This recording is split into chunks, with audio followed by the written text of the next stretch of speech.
যদি এই ডিজিকে এখান থেকে প্রত্যাহার করা না হয় তাহলে এই দেশের সকল শিক্ষকদেরকে নিয়ে এসে যা হবার তাই হবে।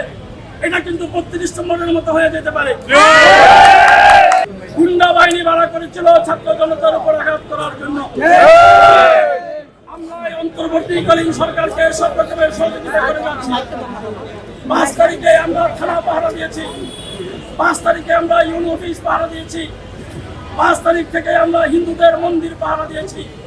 এই জন্য তো দেই নাই, এখানে আবার আওয়ামী লীগের প্রেতাত্মারা বসার জন্য তো আমরা করি না। পতনের জন্য তো আমরা হাসিনার পতন ঘটিয়ে আবার হাসিনার লোক যদি অফিসে বসে।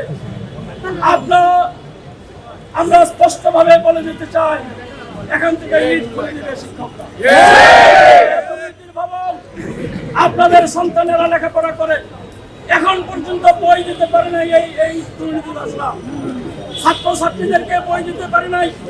ছাত্রছাত্রীদেরকে বই দেওয়া তাদের দায়িত্ব। জানুয়ারি মাসের মধ্যে আগে বই দেওয়া হতো, এখন জানুয়ারি মাস গিয়ে আজকে আপনার ফেব্রুয়ারি মাসের কত তারিখ? আজকে এই ফেব্রুয়ারি মাসের 12 তারিখের মধ্যে ছাত্রছাত্রীরা বই পায় নাই।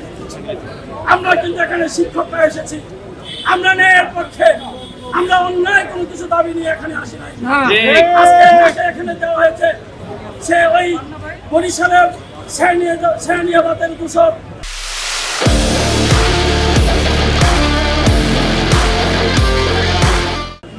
তাকে বরিশাল বিএল কলেজ থেকে ছাত্ররা হটিয়ে দিয়েছে। ছাত্ররা তাকে হটিয়ে দিল আওয়ামী লীগ করার কারণে। তারপরে তাকে দেওয়া হয়েছে পটুয়াখালী সরকারি কলেজে। পটুয়াখালী সরকারি কলেজেও তাকে হটিয়ে দেওয়া হয়েছে, সেখানে তাকে থাকতে দেয়নি আওয়ামী লীগের দোষর বলে। আজকে সেই ব্যক্তিকে সারা বাংলাদেশের শিক্ষকদের যে জায়গাটুকু শিক্ষা ভবন, সেই শিক্ষা ভবনে এই আওয়ামী প্রেতাত্মাকে বসায় দেওয়া হয়েছে গত কয়েকদিন যাবত। শিক্ষা উপদেষ্টার সাথে কথা বলেছি, বলা হয়েছে তাকে সরিয়ে দেওয়া হবে। কিন্তু আমরা 12 তারিখে আরেকটি 8 তারিখে কর্মসূচি ছিল, আরেকটি কর্মসূচি আমরা 12 তারিখে রেখেছি। আমরা বলেছি যদি এই ডিজিকে এখান থেকে প্রত্যাহার করা না হয় তাহলে এই দেশের সকল শিক্ষকদেরকে নিয়ে এসে যা হবার তাই হবে। এটা কিন্তু 32 নম্বরের মতো হয়ে যেতে পারে।